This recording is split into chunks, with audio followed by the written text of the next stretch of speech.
I am here to help you become a better technician. This is the way. This is the way.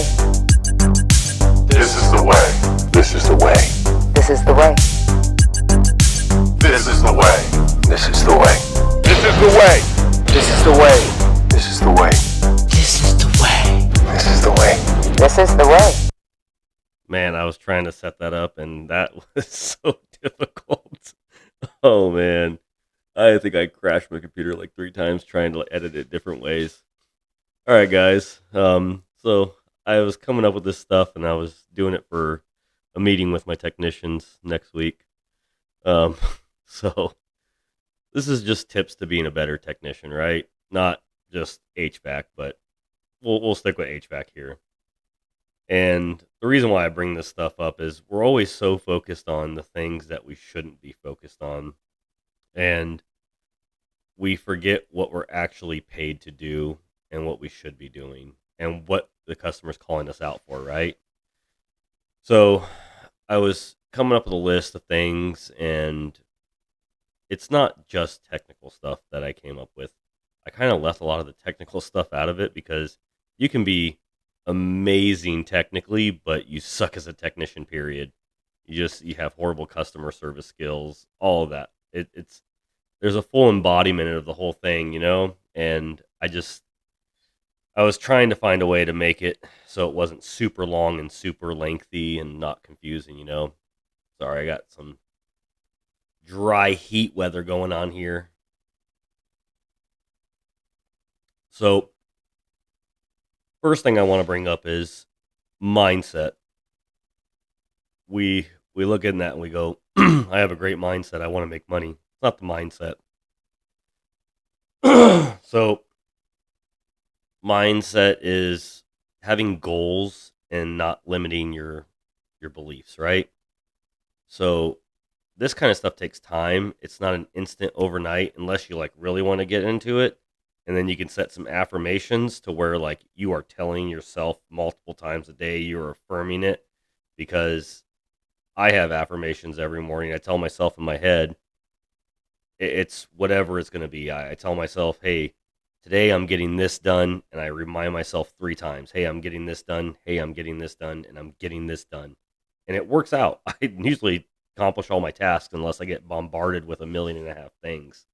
But what I want to say about mindset is it's not just that. It's having written goals and, put down, I want to make $1 million. Let's be realistic. Written goals, I want to spend more time with my kid this weekend. I want to learn how to sell this product, or I want to learn how to do this. These are written goals. And check them out. Look at them in the morning, look at them in the afternoon, look at them in the evening. And it's not just as a tech. This is all together in life. If you don't have written goals in life and you're just wandering aimlessly, things are difficult, man. I do have written goals. Just don't tell my wife. I keep that a secret. I have this little notebook in my truck, and I have new goals. I accomplish something, and I change it. Now, do I achieve some of those goals that I should be? And do I follow all of this? No. I really should be spending more time with my family. But that's not where we're getting in with this. But yeah, a good mindset is what makes you a good technician. That's part of it, having a good mindset. Then there goes into the understanding your pricing. And what do you mean understand my pricing? How does your company price things out? Understanding how you price it out so you can explain it to customers. Because if you just start fumbling in your words, they're not going to believe a word that you say. Oh, yeah, we price it out because of this. And it's that's total bullshit, and they can see right through it. Understand what the pricing is. I explained to my guys what the pricing is and why it is where it's at. And that could be anything from level 1 wiring repair, level 2 wiring repair if you have flat rate pricing. If you charge by the hour, kind of hard. But flat rate pricing, understanding your price book. What's in your price book, where it is, how to find it. I mean, I've tried to simplify, my operations manager and I have tried to simplify everything in our price book And guys still like, oh, I can't find this. And then I go type in receptacle, and they go, oh yeah, there it is, receptacle. I don't know how difficult I could have made that, but okay. But understand your pricing and your price book. That'll help you be a better technician. Focus on your your current task. Try not to think too far ahead. Man, this is my favorite one. Let me reiterate that, one of my favorite ones. So what does this mean? You're driving to your service call, and it's just a no call. You don't know much about it. They just say it doesn't feel like it's blown. Oh man, it could be bad blower motor, could be dirty air filter, could be no refrigerant, it could be this, and you are psyching yourself out before you've even gotten there, and you're so overworked and so stressed out about this one thing. Instead of just, let's focus on contacting the customer. Step one, hey, I'm on my way, Miss Smith. Step two, getting there alive and safe. Step three, that's when you get into the diagnosis. That's when you start looking and saying air filter's clean, the blower's running. Let me go out to the outdoor unit. Oh, there's no heat coming off this condenser. Ooh, we got no refrigerant. Focus on the task at hand. Don't overthink it. That's when things start to happen. Then, or you try and think of like, how else can I sell something while I'm on this call? What else can I do while I'm there? Can I sell them a maintenance plan? Can I do this? Focus on the task at hand. What were you called out there for? The system is not cooling. Get out there. Get that system cooling. Don't worry about everything else. Just get the customer up and going. Focus on that. How are you going to do that? Now, it always starts with calling the customer, arriving there at time, and alive and safe. So that brings me to my next segment of it, is keep you and your customer safe. What does that mean? Does that mean you have some fancy shoes on that keep the customer safe? No, it's not doing stupid things while you're on the job. I'll give an example. So, getting impatient and trying to move fast, and you're not double checking your work, and you have a loose wire and you didn't land all your wires in your contactor, you throw it on, you got sparks flying everywhere. Is that safe for you or the customer? Not at all. Let's just say you're changing out a contactor. Oh, I killed the condenser breaker and I have no power there. But the customer thinks that, hey, I can turn my thermostat on. They turn their thermostat on, and poop, they blow that low voltage fuse because you had the yellow wire just hanging off touching the cabinet. And now you look like an idiot because you got to replace the fuse. I hope you're not charging them for that because you were stupid enough to not turn off the air handler as well. That's part of keeping you and the customer safe. Guys, slow is fast, fast is slow. I was told as a kid a lot, take your time and hurry. If you just move diligently and keep on task, you will be pretty fast and productive, which is also slow. It's a weird, slow is fast, fast is slow. I know we've all heard this. Take your time, double check your work, make sure you are doing something that's safe. Now, if you're going up on a roof and the customer goes, hey, I want to come up on your ladder, this goes into keeping the customer safe. Do not let that customer go up your ladder.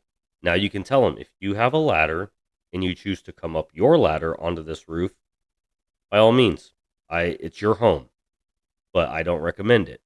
Now, I don't mind customers coming and watching me work, but I'm not going to let them come up my ladder, and I'm not going to let them come up the way I came up, because I don't know what they're capable of. I'm keeping them safe without them knowing it. It might sound like a mean thing to do, but if they have a ladder, get your ladder out and you get up on the roof however you feel comfortable. Do not follow up my ladder. Do not follow up with me. So keep you and the customer safe. Then I go into attention to detail. Now, what does that mean? Like, I say this all the time, like, oh, check the thermostat wire. Look at the seal tight. Look at all that stuff. But, guys, these are systems. It's not a furnace. It's not an air handler. It's not a condenser. It's a system. Attention to detail. Look at the whole system. See what the whole system is doing. Okay, yeah, you found a bad outdoor fan motor. I still check to see what that system is doing. I go and check static pressure. I check refrigerant charge. I check the split, not from a register, guys. Sometimes you can only do it from register, but majority of the time you can check your split at the air handler or the furnace, whichever you want to call it. Check your split there. See how the system's operating. You replaced the outdoor fan motor, you knew it was bad, but you look and you see the seal tight's all brittle and cracking, and you see the inside of it. That's not good. Thermostat wires got conductors exposed. Yeah, it's still running right now, but at least tell them, hey, this needs to get fixed at some point in time. I'm not going to tell you how to do that, but I am getting to that point here in a second. But it's a system. It's not just an outdoor unit or an indoor unit. It is an entire system. Treat the whole system. That'd be like me going to my doctor and saying, oh, I got a bum knee, but what's causing my knee pain is something completely different. But he looks at me holistically and he treats my whole body and he determines that I have some kind of blood problem and that's what's causing my knee to hurt. I'm not saying that's what I have, guys. I'm just saying most doctors that are good treat you as a system. They treat you as a whole, right? So treat the customer's air conditioner as a system, as a whole. Diagnose with confidence. What does that mean? Diagnose with confidence. Well, have confidence in your diagnosis. Now, if you went to your doctor and your doctor's like, I think you might have appendicitis. I'm not really sure. I'm going to send you home for a few days, and if it still hurts, come on back in. You wouldn't feel too comfortable with that, would you? You'd be like, this doctor's a quack. I want a third opinion because I don't trust another doctor in this room, so I want someone else from a different building to give me an opinion on what's wrong with me, right? So have confidence in your diagnosis. That goes into the recommendations versus prescribing. So as a doctor, they prescribe, they don't go, I think you should take blood thinners and let's give it 6 months and see if we should put you on blood thinners. A good doctor is going to go, hey, this is a problem right now. Let's get you started on this and we'll check on you again to make sure that this is fixing this problem. They're prescribing you a treatment. They're not recommending, they're prescribing. Hey, your fan motor's failed and your outdoor whip from the disconnect to the unit is falling apart. Yes, we need to get this fan motor done like right away to get this unit up and running, but we need to replace the seal tight and we need to replace this thermostat wire that's brittle. That is prescribing treatments for their air conditioner. You are doing it with authority. You are acting as if you are a professional. Guys, we are professionals. Act like it. If a doctor didn't act professional, you wouldn't trust that doctor's opinion. So if you don't act professional and you don't have confidence in your diagnosis, the customer's not going to believe you.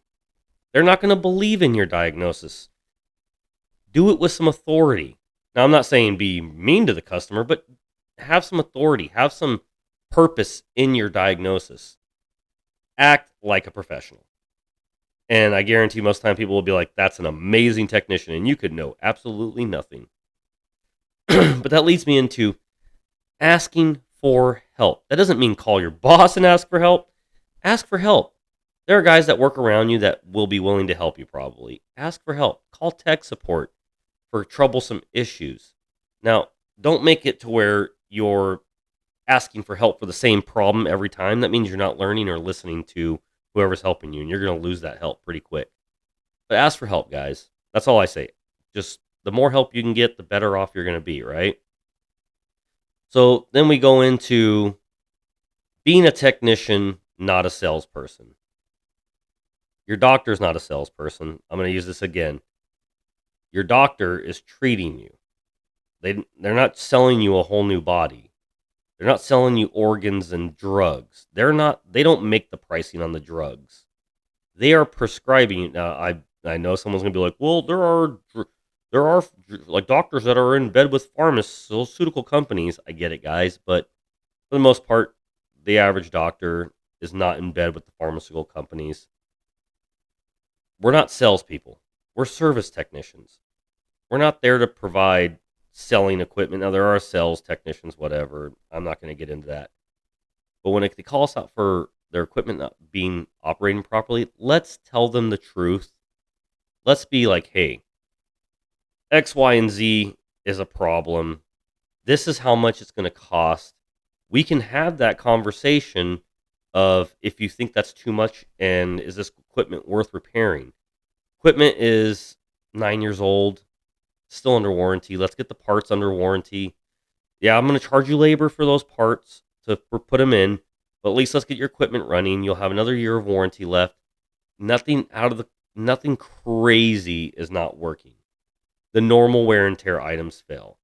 Guys, these are air conditioners. Things are going to break, especially in like Arizona, Texas, where they're just not designed for that kind of climate. So be a technician, not a salesperson. I guarantee you will be a better technician at the end of the day if you treat that. Now, communicate with the customer. Don't make false promises. What does that mean? Don't promise things that you can't guarantee. There are some things in this world that I always get driven nuts about. Removing odors. There's no guarantee on that. Odors are subjective. What may smell weird to one person is nothing to another person. Sounds are also subjective. Don't promise a sound. Now, let me give you an example. I'm dealing with an issue where a salesperson sold the customer an Infinity system. There's some noise issues with it. I've solved the noise issues as far as the reverse shutdown with Carrier. Put the drive that slows it all the way down so that way it doesn't have the reverse noise shutdown where the scroll spins backwards, okay?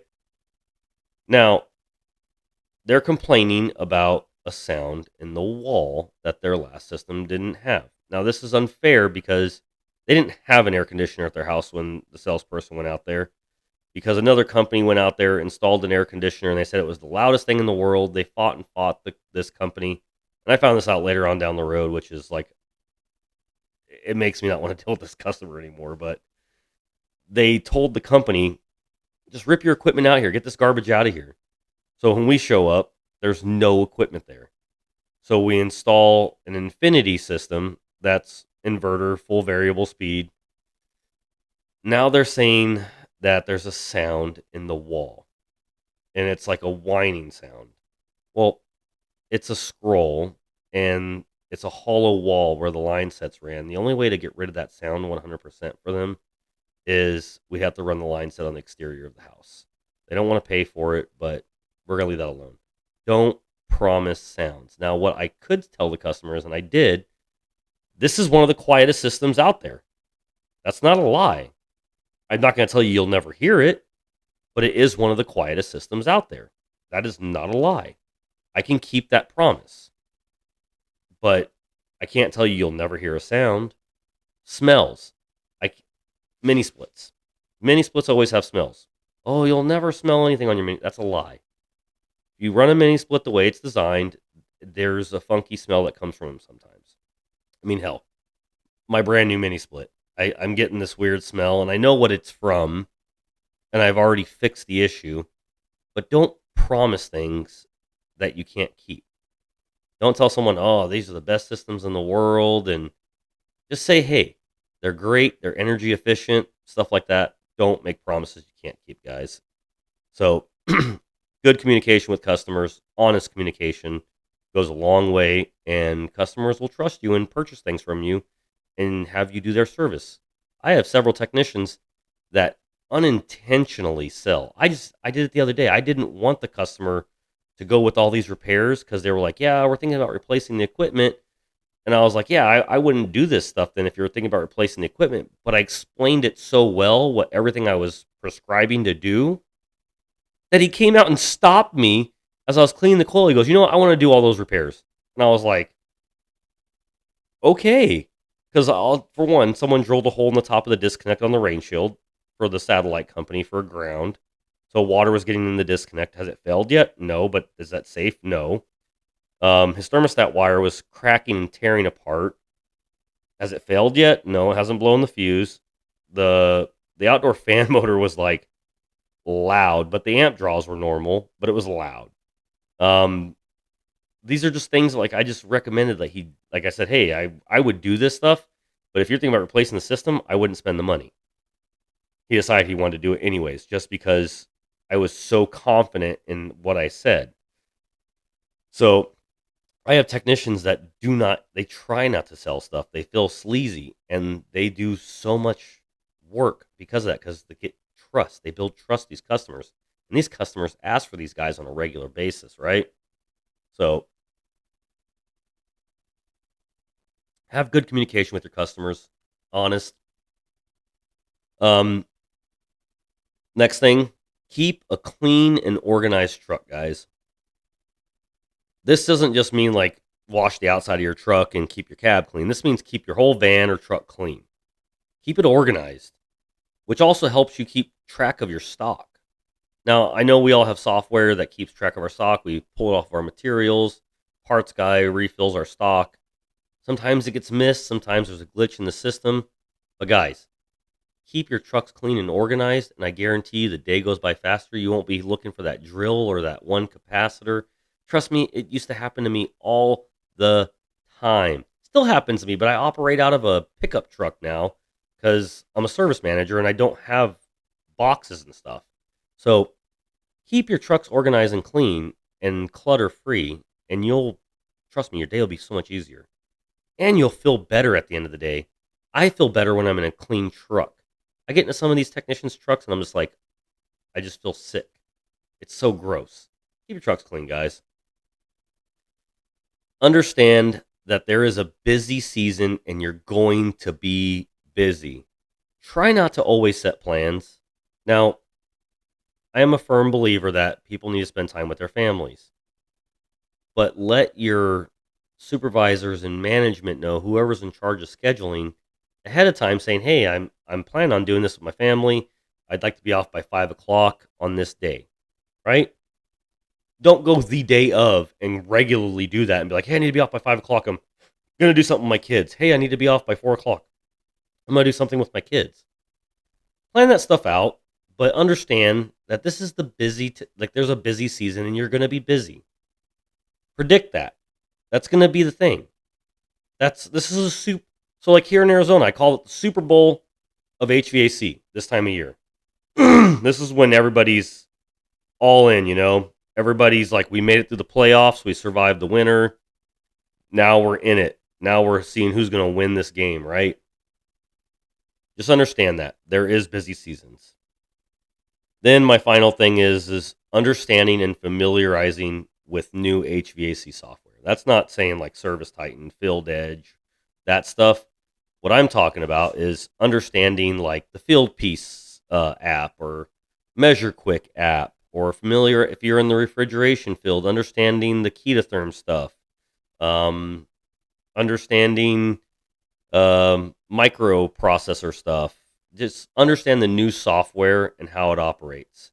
So these are some of the items that I see that will help make a technician better, that really don't require you to be in the field for a long time to understand it.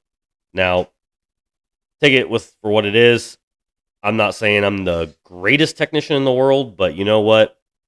There is nothing out there that I haven't found that I can't fix. Now, there are things that aren't worth fixing because they're so far gone. But man, if I really had the body for it, I'd go back to being a technician. I'm just getting older, and my body is not what it used to be. And I really prefer the commercial stuff because I like to be challenged a little bit more. But guys, these things do help. And a long time ago, I used to be really bitter. I'd be like, oh man, this guy makes more than me. He would die. This is a true story. I went behind another technician because I was told, hey, go replace this compressor. And this is a senior technician. This is a guy that's been doing it for like, at the time, I think it was like 15, 17 years or something. And I was pretty new to this. So I go out there, I replace the compressor, and then I knew how much he made. And I was like, this is bullshit. I can replace this compressor too. I'm as good as he is. I replace this compressor. There's nothing fancy about it. Then I would go to another call where they'd be like, hey, you need to go do this. And it was just going behind him, something he diagnosed. Well, what they were doing was they were sending him on the troublesome diagnostics and then sending me to do the repairs. So I didn't need to diagnose. I just needed to know what to put in. And I'll tell you, like 99% of the time, he didn't miss a thing, and everything I put in solved the problem, and it was up and going. I think there was a very few instances where I was like, what's going on with this thing now? But I realized, because I went and fought about it. I was like, this isn't fair. He's making so much more than me. I'm doing the work for him. And someone gave me the opportunity. They were like, all right, we're going to start sending you on some of the calls he goes to. And I would go on these service calls. And at first I was like, I'd feel so overwhelmed because there was so much going on. And it would take me forever to figure out what was going on. Where him, it would instant. He already diagnosed this call, by the way, on the first one I went to. He had already diagnosed it. He was there for 15 minutes, figured out the problem, and they just wanted to see if I could figure it out. It took me 4 hours to figure out the same thing. 4 hours. Now, they came back. They still paid me for my 4 hours, but they said, do you think it's fair to us to pay you for 4 hours? And he figured it out in 15 minutes. And you could have that stuff fixed in about 2 hours. So that's 6 hours of time that we spent on you, where he figured it out in 15 minutes, and then you could just replace it in 2 hours. They go, that's why he gets paid what he gets paid, and you get paid what you get paid. And I started riding with this guy for free. Like I would stay clocked out, and I would ride with him so I could learn. I really did this, and it helped me a lot. It's not anyone's responsibility to expand you, but your own. Expand your own horizons, guys. Well, appreciate you guys listening and watching. If you have anything else that you want to hear, see me do, I'm going to start having some people in here. I'm already working on it, and I'm going to start working on doing like training videos on compressors and refrigeration and HVAC, like XVs and some walk-in low temp stuff. But if there's anything you guys want to see, let me know in the comments. Like, subscribe, follow. I appreciate it. And everybody keep on HVACing on.